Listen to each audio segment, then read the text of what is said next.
Hi guys, hold on for a second. Before we proceed to the video, I have something very important to tell you. Professor Jon V. Kofas has published his new book in collaboration with Little French Media, and the title of the book is Neoliberalism, Inequality, and Authoritarianism. This book details how neoliberalism impacts the geopolitical economy in the 21st century. You can buy it from Amazon, and the link is in the description. Thank you. Now let's proceed to the video. Hello, everyone. Welcome to this session on capitalist ethics. Some people who may view capitalism and ethics as contradictory in terms, as an oxymoron, may argue that there's no such thing.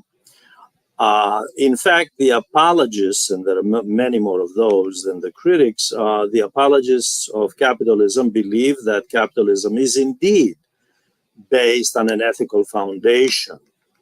And then, of course, there are those who argue that capitalism is amoral. It's only individuals who are moral or immoral. Capitalism is a system, it's a political economy, it's amoral. Let me begin with the term ethics. It is a Greek word. It's derived from the word ethos. Aristotle, of course, in his monumental work on ethics, elaborated on the philosophy of ethics. And it does refer to a virtuous character, and it does refer to someone prone toward an anthropocentric. I'm sorry for using another Greek word here. An anthropocentric, that is man-centered, or in Latin we would say a humanist-oriented value system. So an ethical individual, a moral individual, is someone whose value system is human-centered. It's for the welfare of society. It's a system, a body of values and principles that is altruistic, designed to help the community.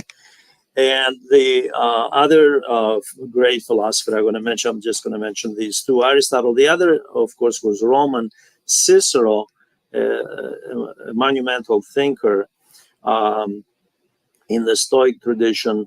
And he, of course, in Latin, the term moralis was used, and Cicero's, that's where we get the word moral from.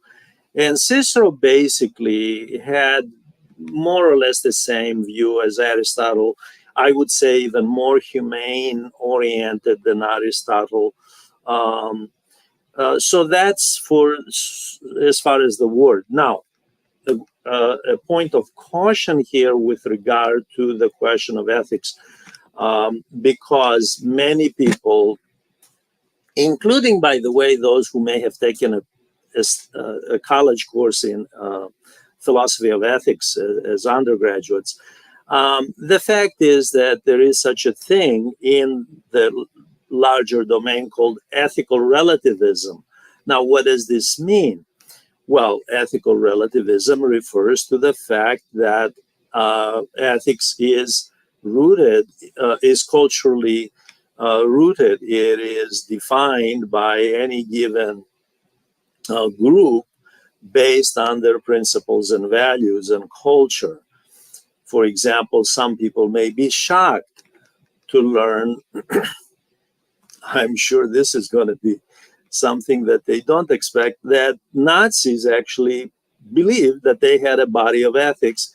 And there are scholars who are anti-Nazi who agree that, in fact, according to their ideology, their culture, their social Darwinist white supremacy, the Teutonic race supremacy, anti-Semitic ideology, they did have a body of ethics. It's just that it was narrowly defined. So, that is as far as dismissing the idea that ethics is based on absolutes, to borrow the term of the great English philosopher Bertrand Russell, who, of course, was very dismissive of absolutes. Capitalism, obviously, people are familiar with because they have lived in the last 500 years under this political economy, and it is a system that impacts people's lives. And we have 500 years of history, of a record globally, to judge whether the so-called ethics of capitalism are in fact narrowly defined, because we're back to ethical relativism, to suit the goals of the political economy and the people who benefit from that political economy, versus the other side, those who do not benefit. Now, that's as far as a preface to this topic. I want to, having said that, start with a bit of morality, of capitalist morality, that happened rather recently, about 12 years ago. In 2012, an executive of Goldman Sachs, a globally based, it's US based, but globally, it has a global exposure. Goldman Sachs is an investment firm, which got into a little bit of trouble, actually, into a lot of trouble, because of the sorts of things that it had been doing throughout the 1990s and through the 2000s. The global recession of 2008 exposed a lot of the scandals involving investment firms, and Goldman Sachs was just one. I don't want to single out Goldman Sachs. I'm only pointing this out because one of its executives, I believe he was based in London, his name is Greg Smith, resigned, and he sent, and that's the only reason I'm mentioning this, because this is public information. He sent an op-ed piece to the New York Times. The New York Times published the piece, and basically he was detailing why he resigned.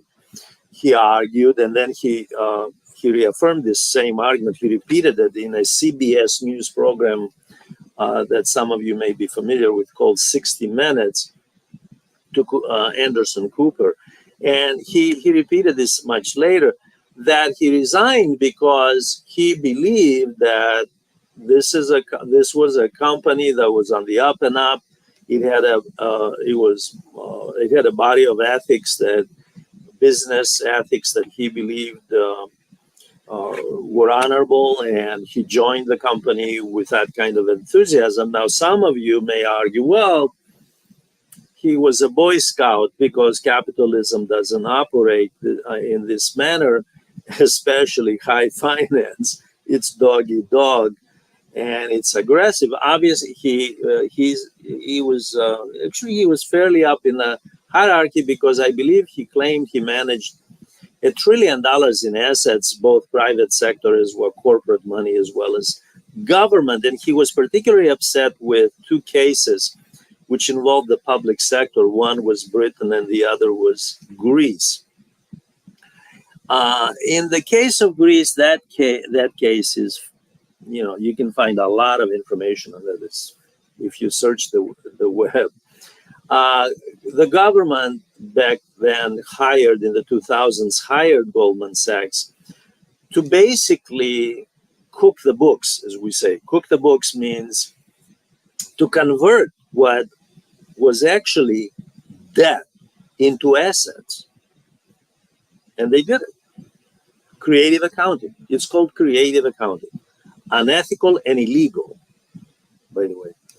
Now, the fact is that what Goldman Sachs did was doing with its customers was rather, it may sound rather unusual, but actually, when you consider, according to, I'm going to get the name of the firm correct here, according to one firm, I haven't written it down, that keeps statistics from 2000 to the present, the U.S. collected 290 billion, B as in B, billion in fines, not just from US-based banks, but from financial firms, investment firms that have exposure to the US market, and they have to operate on the basis of the law, let alone ethical standards. The law,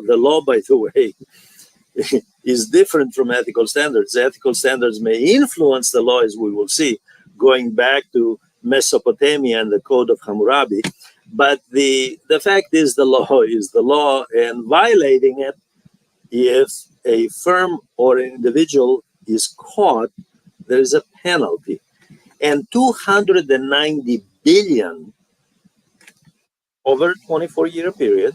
Okay, and it's not just, like I said, it's international firms, not just the U.S. And I'm not going to name the top 10, but in any case, on that list, but there are a lot of them on that list, and they're well known, by the way, mostly Western firms, well known. This, of course, raises the question: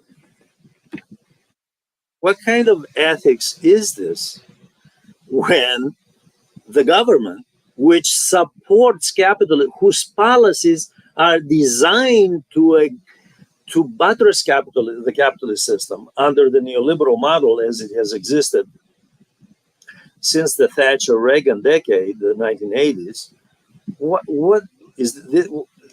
is going on here? There is a huge gap between the ethical claims, the body of ethics that the apologists of capitalism claim the system is based on, and the reality of the fine. By the way, I didn't even include the European Union fines.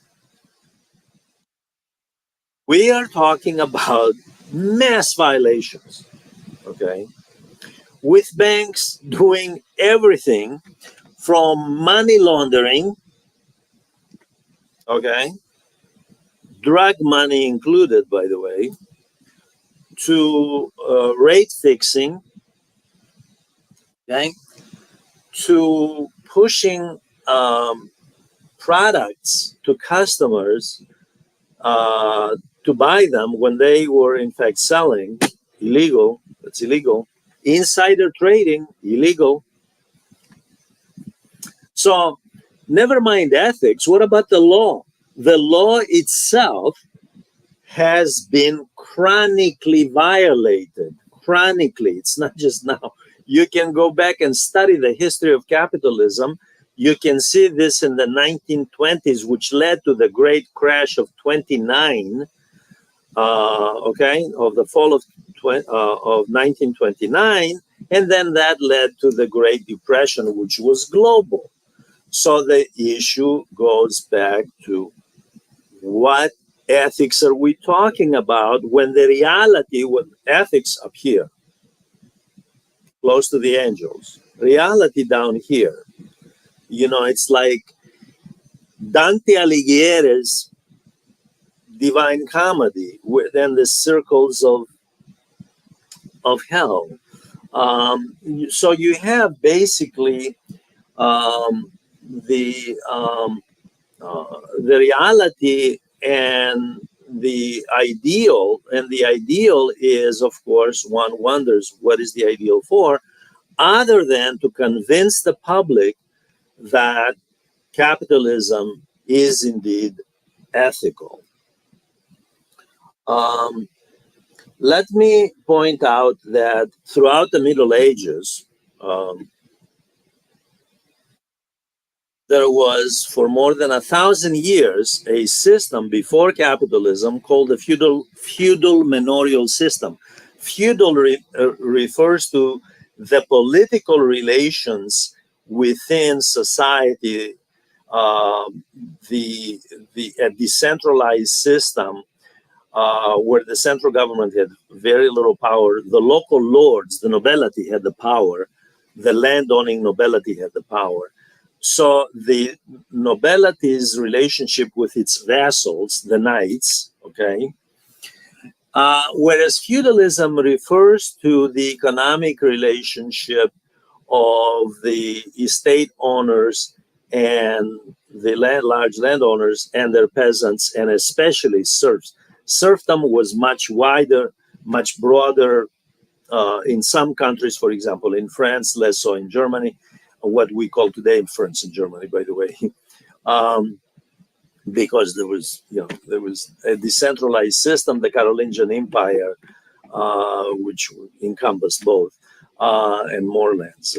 So basically, when we look at the feudal manorial system, we don't find many defenders as we do about capitalism today. There are all kinds of apologists that capitalism is ethical. Capitalism is ethical, running to announce it to the world, to try to convince the world. It was just assumed that the feudal manorial system was ethical because, after all, the mainstream institution on which the feudal manorial order existed for 1,000 years, twice as long as capitalism has been around, by the way, okay, was the church. The church was the most important institution. And who is more ethical than the church? And if the church says, this is the system, this is natural, God meant for you to be a serf, meant for this system to exist, nobody questioned it. The moral order, the ethical foundation of the feudal manorial system existed at the time that the church as an institution, whether it was in the Byzantium, the Christian Orthodox church, or which eventually developed after the 11th century, or Western Christendom, what we call the Catholic Church, the fact is that was the foundation. Nobody questioned it. It was natural, just like a lot of people today, and they saw no alternative. Excuse me, let me add this very important point. They actually saw no alternative for all eternity to what they had at the time. They figured it exists now, as Aristotle said about something that exists. If it exists, it will always exist. If it exists now, it will always exist. So they figured, well, this will just go on. They weren't into predicting something different. Certainly not capitalism. They couldn't possibly, in the 9th century, foresee that capitalism was coming down the pike in the 16th century. Right? No clue. They just assumed this is it. Just like people today, those who defend apologists of capitalism and the ethics of capitalism argue capitalism has existed for 500 years. Remember that other system, the feudal manorial, 1,000 years. They thought it was natural and it will always exist. Today, and in the 19th and 18th century, they believe that this system we have, capitalism, will go on forever. In other words, they didn't account for what's a group of scholars, at least within scholarship, and I'll mention them later, called social discontinuity, which was certainly the case with the fall of the Roman Empire. We have social discontinuity, and we go from that mode of production, the master-slave mode of production of the Roman Empire world into the medieval, the lord-serf mode of production. There was social discontinuity with the fall of Rome. And there was social discontinuity in the long 16th century from 1450 to 1650, what Fernand Braudel, a French scholar, and Wallerstein, others, Andre Frank, Andre Gunder Frank, as well as others, many in the structuralist school of thought, believe that we have social discontinuity, and this is a reality. This social discontinuity is not to be dismissed because it's a matter of record. Now, I want to come to the father of laissez-faire economics, Adam Smith, and his defense of capitalism as ethical. Adam Smith was profoundly influenced by John Locke, the English philosopher. John Locke is the father of Western liberalism. Adam Smith did the other side of the coin. What John Locke did for political liberalism, Smith did for economic liberalism. He wrote The Wealth of the Nations in 1776, a very important date, by the way.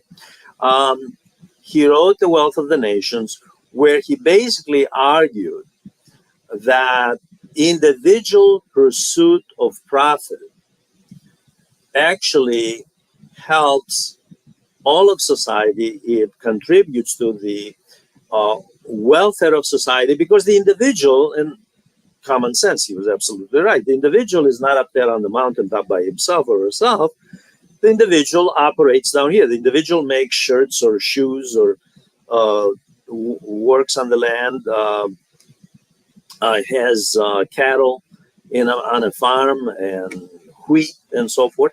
And that individual is part of a social network, is part of a community. And whatever that individual does, that the community helps. If the individual makes wine, the wine is, assuming it's enough for a surplus for trade, then that wine is traded and it benefits everybody. So the ethics of Adam Smith, the ethics of capitalism according to Adam Smith, is that the system benefits people. And of course, Adam Smith lived toward the tail end of the 18th century at a time that England, his own country, was undergoing in the first industrial revolution. He had every reason to be optimistic and to think in this term, because the industrial revolution, the industrial revolution brought about enormous, far-reaching changes in the economy. The industrial revolution meant mass production. And mass production eventually, not in the 18th century, but eventually meant mass consumption. It meant more goods came to the market at a faster pace, better goods, as technology, by the way. The Industrial Revolution was made possible because of the age of science in the 17th century and technological changes. So we have the application of industrialization to taking place within a political economy, namely capitalism, and Adam Smith lived through this, and he said, well, look, it's benefiting people, except for one very important point, was the beneficiary. Because if you look at conditions in industrial England, what you have is that the working class, the serfs that finally were freed, and the peasants that moved from the rural areas then poured into the major cities, from Leeds to Manchester to London, to look for work. You have a surplus labor population. You have all kinds of social problems because of that. Not to mention the other problem that industrialization causes to this day, by the way, as all of you know, and that is the degradation of the environment. Now, no environmental standards whatsoever back then at all. They just, all those of you who've been to England know when you look at the Thames River, for example. Anyway, the reality is that Smith saw the good part of the industrial capitalist system and the benefits of it without looking at how was all this made possible. Okay, there was the technology, there was the science, fine, the mines, okay. Without labor to carry all this out, and how was that labor force treated? That's when labor ethics, another domain within capitalist ethics, comes into play. What about labor ethics? What about children working in the mines, dying down in the shafts, down in the coal mines, and in the factories having limbs cut off by machines? What about that? Is that part of any ethic? In other words, what about the larger issue of social justice? Is that a consideration within the capitalist ethical body of work? Or is that to be set aside? And well, just look at the positive things over here. New products, mass production, things we didn't have before, which is all of it is true, by the way. It's all true. The question again is, who paid the price for all of that? And is there a body of ethics that should be, by the way, those were human beings too. In fact, they were the vast majority working for the minority. Now,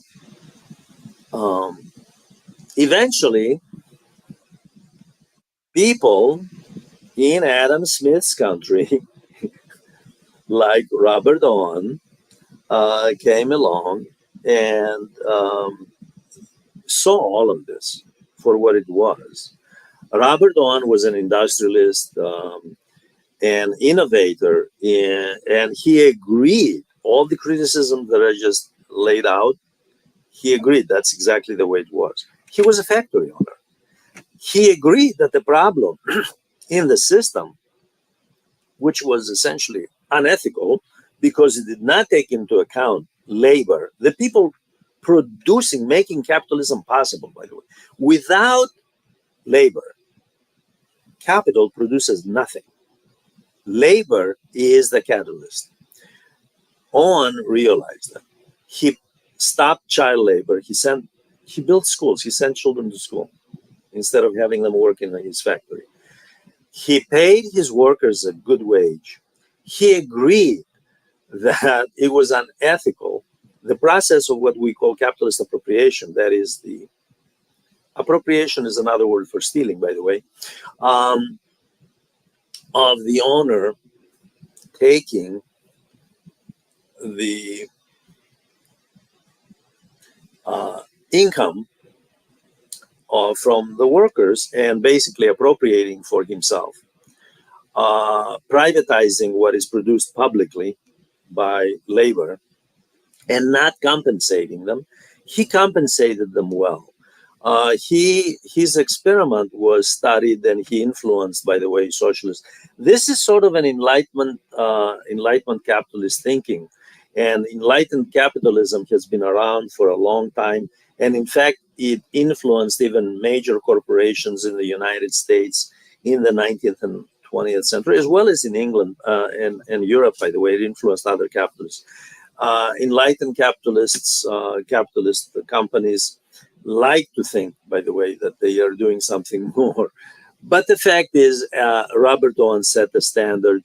He eventually realized that it was an enclave, that the capitalist system was universal, and there was very little he could do. So he spent more and more time organizing workers. Now, I want to go from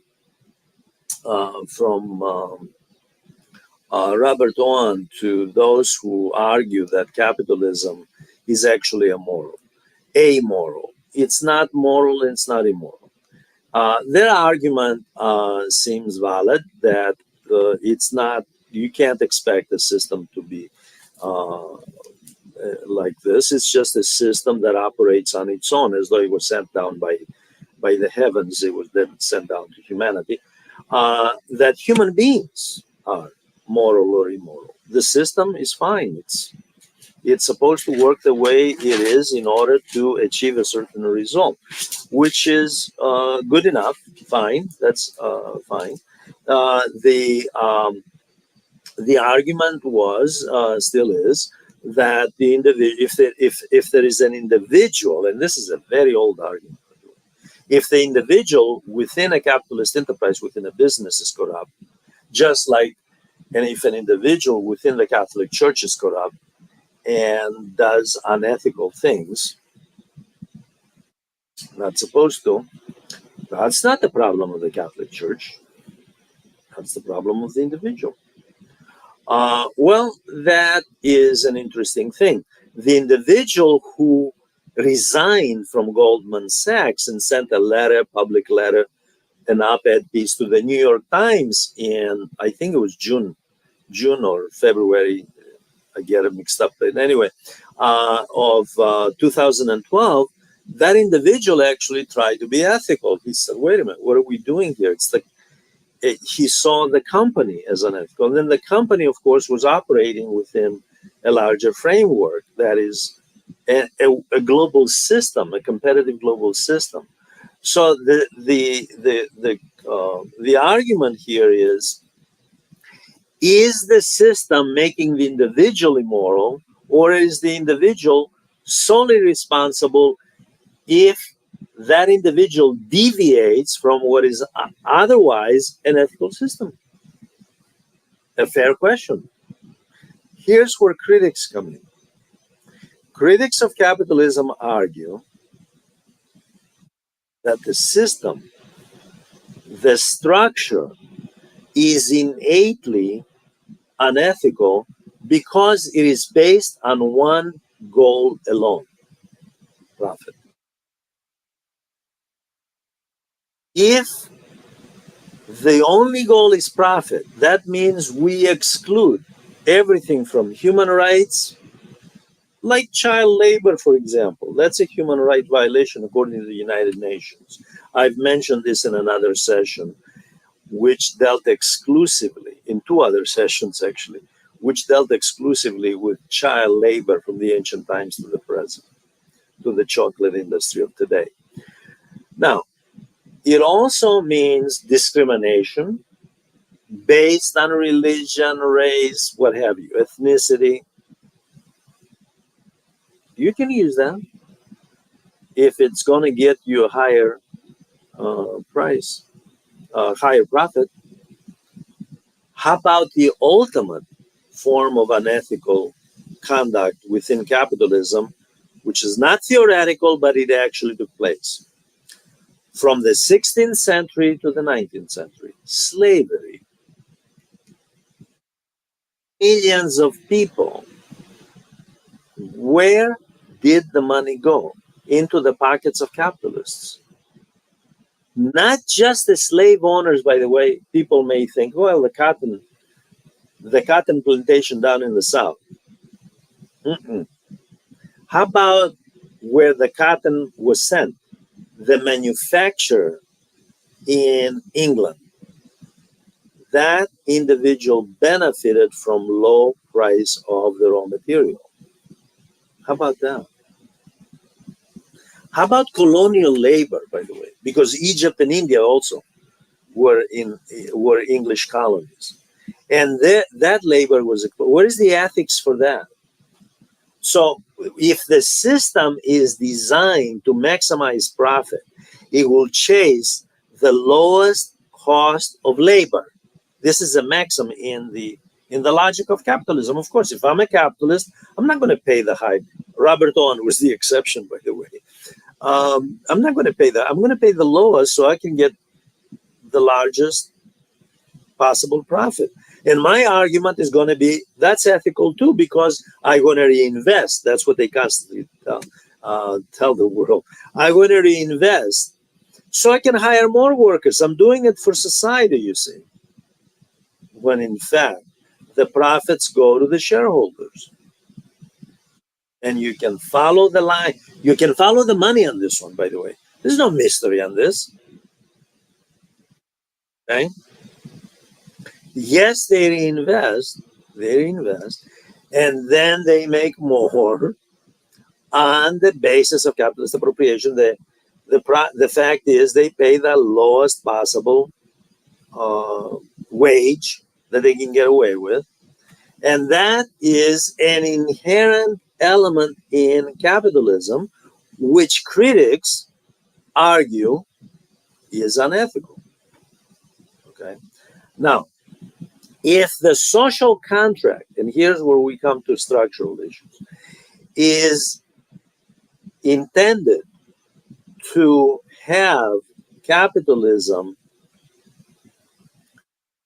uh, as an exploitative system because it rests on um, using labor at the lowest possible cost, then the issue of social justice goes out the window. And if social justice is not an integral part of an ethical system, and human rights is not, then we're really down to ethical relativism, where we're looking at articles and books on even, like I said, the Third Reich. They said, well, we have ethics within our own ideology. So you see, the issue here is claiming to be ethical, but within the narrow boundaries of the political economy, not within any universal perimeters that take into account the welfare of society at large.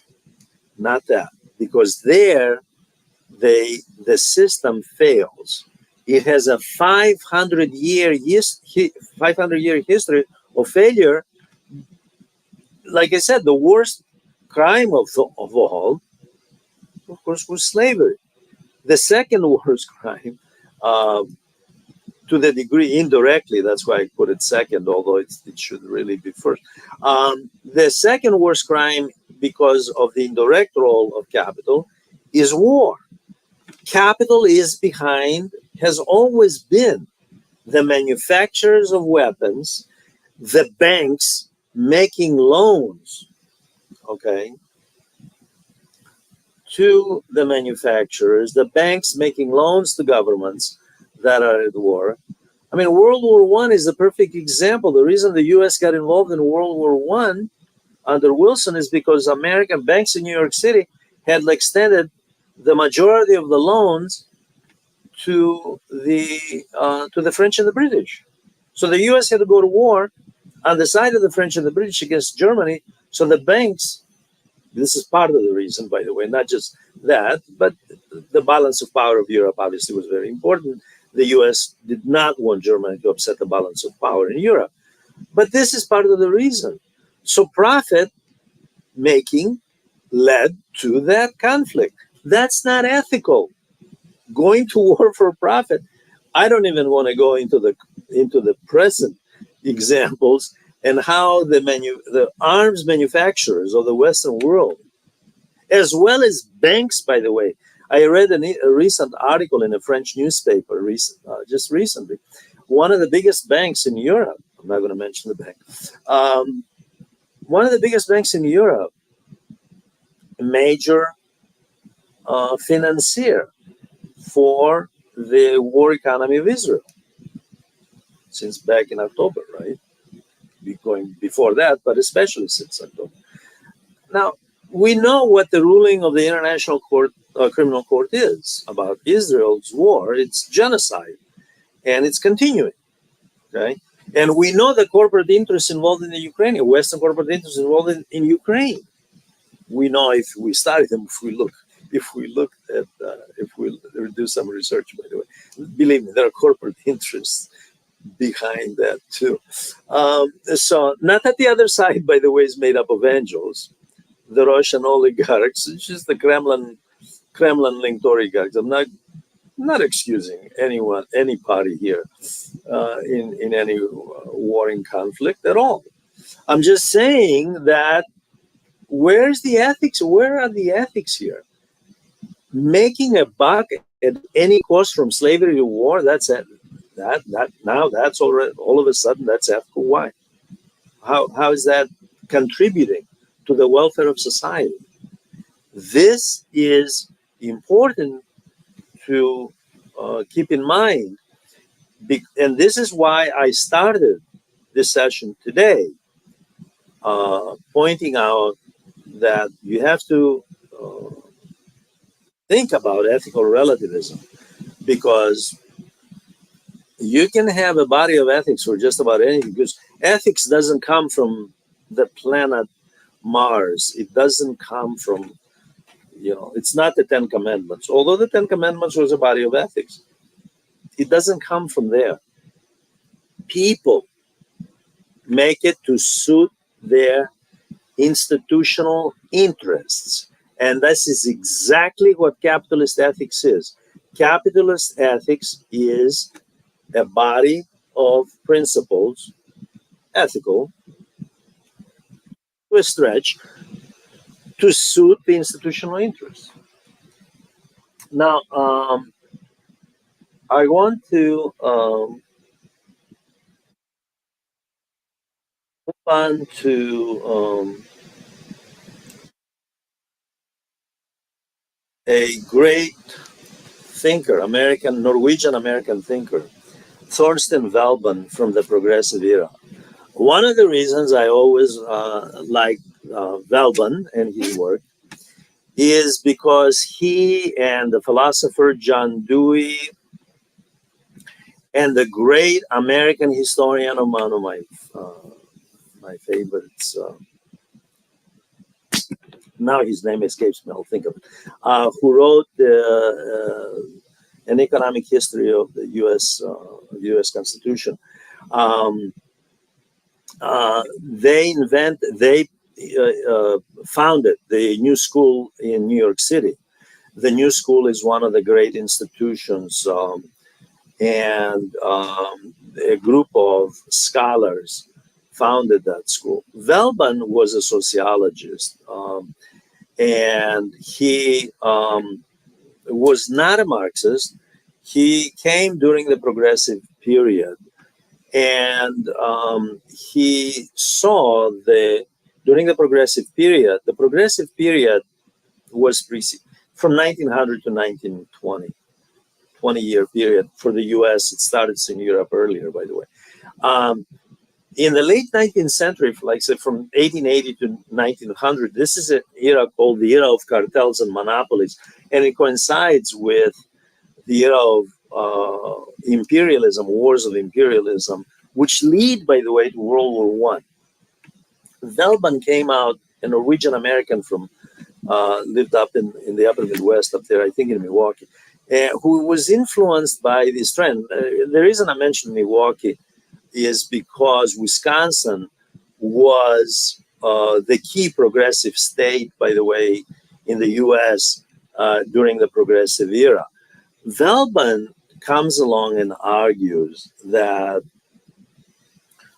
capitalism was not only inherently exploitative and could not possibly be defended as an ethical system, but and this is key because of what's happening today. That's why I chose Veblen to conclude this session with Veblen, because he argued because it's an unstable, and it's very unstable because of the cyclical nature of expanding and contracting cycles in the capitalist economy. As you know, we have a period of expansion, then recessions every 30, 40 years or so, maybe longer, deep recessions like depressions. Veblen had experienced that. In the 1890s, by the way, there was a deep recession in the United States. Then, of course, in the 1930s, the Great Depression. So it's an unstable system. It's alienating, he argued, and it's hierarchical, and there is corruption, but above all, it's polarizing, socioeconomically and politically polarizing. And the polarizing aspect is the reason I mentioned this, because the next session I'm going to do is on the challenges of American democracy in the era of polarization in society. And that's why I chose Veblen to conclude this session with. Veblen was a great sociologist, economist, who was also a realist. He saw the system, the political economy, for what it was, without sugarcoating. And you might argue he came out of that era, the progressive era, where there were a lot of critics of the system, and they looked at who pays the price. Now, one of the contributions he made in the sociology of economics is mass production, mass consumption. Mass consumption is an interesting concept because he argued that the era of mass consumption is partly responsible for creating the instability and conspicuous consumption, especially, by the way. The idea of consuming, and most of you, if not all of you, know this, there is a segment of society which consumes just to project social status to this day. So he lamented that aspect of capitalism as well. So Veblen saw capitalism as inherently flawed, and he could not possibly endorse it as an ethical system. He couldn't see what the ethical basis of this system was, considering that inherently it had all these problems. I want to we have a few concluding remarks. Before I point out that my own view is that you can't possibly have a system of tax havens where the world's billionaires are sheltering money, hiding it from tax authorities into the trillions, by the way. You can't have banks involved in money laundering and in illegal activities and paying the kinds of fines that I mentioned at the outset. And you certainly can't have a system that under neoliberalism is now looking at reintroducing, at relaxing child labor laws. As I said in the previous two sessions I did on child labor, and call that ethical. That's not ethical. There is no social justice component. There is no human rights component. That's unethical, period. There are, as much as I'm open to listening to relativism arguments, but I remember when I took my first course in ethics, I was an undergraduate major and double major in philosophy and in history before I went to political economy. But I remember the first course in ethics, there was the usual arguments about absolutes in ethics with Bertrand Russell, the great philosopher, the British philosopher. And I may have mentioned this before in another video, the question of where do we with relativism, ethical relativism, where do we stop? For example, an issue that's important today. Is it okay to kill children in war? Is that ethical? Do we justify it? No, it's not. There are some issues where there are ethical absolutes. It's not okay to kill children.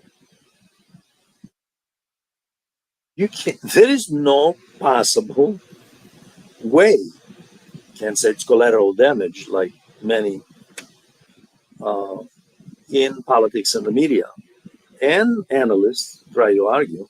It's not collateral damage. They're children. You can't kill them and dismiss it deliberately and en masse, knowing you're going to bombing an area where you know there are children, bombing a hospital where you know there's sick people. That's unethical. And if the money behind that war machine is there to make a profit, there is no way that you can argue that system, that political economy is ethical, because it's killing for profit on a mass scale. And this is not just today, by the way, but historically. After World War One ended, just parenthetically, and I'll move on with my conclusion.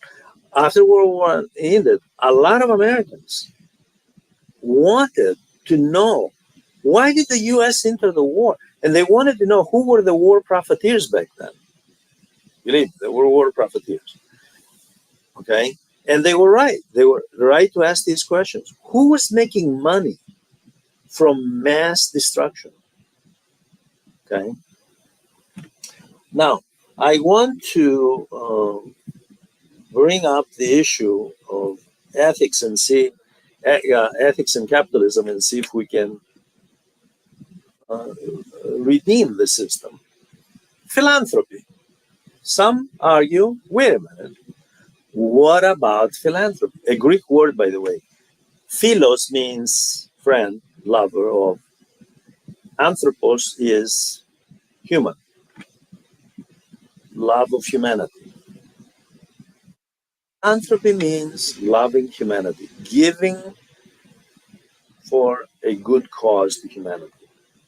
Whether it's children suffering illnesses in the global south, or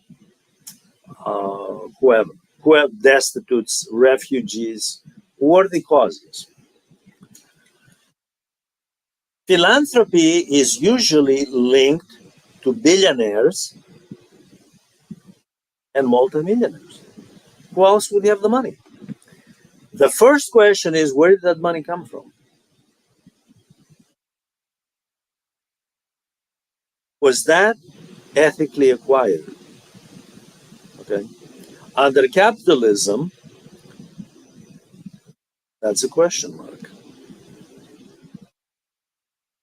Because the system itself, according to critics at least, is unethical. The second issue is that philanthropy, if you investigate this further, has been used by billionaires and multimillionaires to perpetuate the system and influence public policy and influence institutional norms and conformity to capitalism as acceptable. Philanthropy is also has also been a means to launder money in some cases. Philanthropy is great.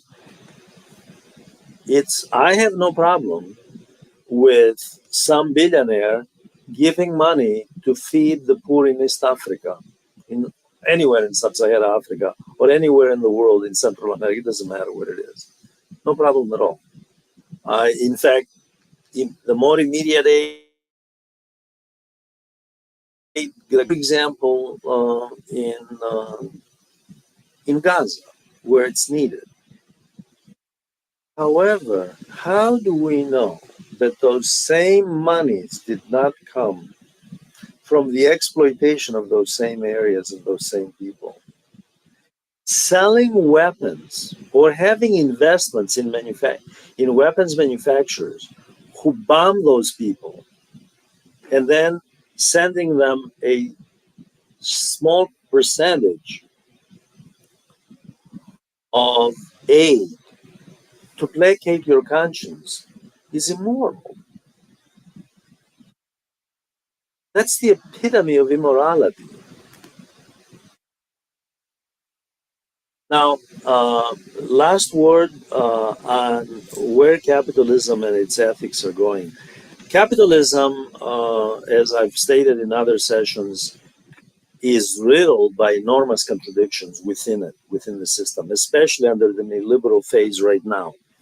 The neoliberal phase, which is, of course, based on deregulation, privatization, especially globalization, reduction of tariff barriers. We see just the opposite because of geopolitical conflicts and the decline of the West with relation to China. And so what we see is the neoliberal phase of capitalism developing contradictions and going back to economic nationalism. Those contradictions are going to raise even more unethical problems, unethical issues, uh, inadvertently and deliberately within the system, by the way. Okay? Because one of the consequences, as we see right now in Ukraine, which is a war on the surface for geopolitical goals, but behind geopolitical goals are geoeconomic goals, by the way, as NATO made it very clear, they want the containment of China. Why? Because China is the emerging economic superpower in the world. So they're willing to not stop the war that's been going on in Ukraine. They're willing to go to more wars, militarize the Pacific, militarize the Philippines, militarize Taiwan, risk more war for the ultimate goal of what? Geoeconomic goals, profit.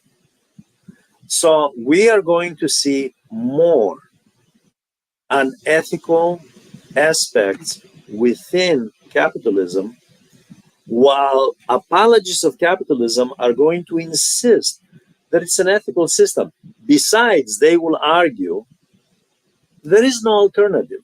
In fact, I was astounded to see one apologist of capitalism arguing that the Earth, as you know, eventually the solar system will 2 to 4 billion years will be over. That will be it for our solar system. Argue that the capitalism will continue to exist no matter what till the end of time, till the solar system is finished. Well, again, in the Middle Ages, they would argue that this is the only thing we know. The feudal manorial, they didn't call it feudal manorial, by the way, back then. This is the system we know. The serfs working the land basically servile labor to the Lord, owing services free of charge, of course, to the Lord, as well as paying taxes in kind to the Lord. And this is the system that's going to continue with the lords, like gangs, basically. The lords, in the medieval lords, there was a professor who, when I first took a graduate course on economic history of the Middle Ages, there was a professor who just got his PhD from Yale, and he said he came fresh, young of course. He came fresh into the world of academia. He goes, I always thought, because this was in Chicago, he was from the East Coast, I always thought that the medieval lords were like gangsters of Chicago. And he then tried to explain how that is. The fact is that any process of appropriation by a group of people can be compared to gangster activity. So I don't blame my former Yale professor for saying that. I thank you for listening. The next uh, topic that I'm going to take up is this one on the sources of polarization in American society and the challenges to American democracy. In the meantime, thank you again. By all means, subscribe to this channel. Leave your comments. Asad Al Alim owns this channel. We would both be very grateful if you subscribe and left us comments. Thank you very much. Bye bye.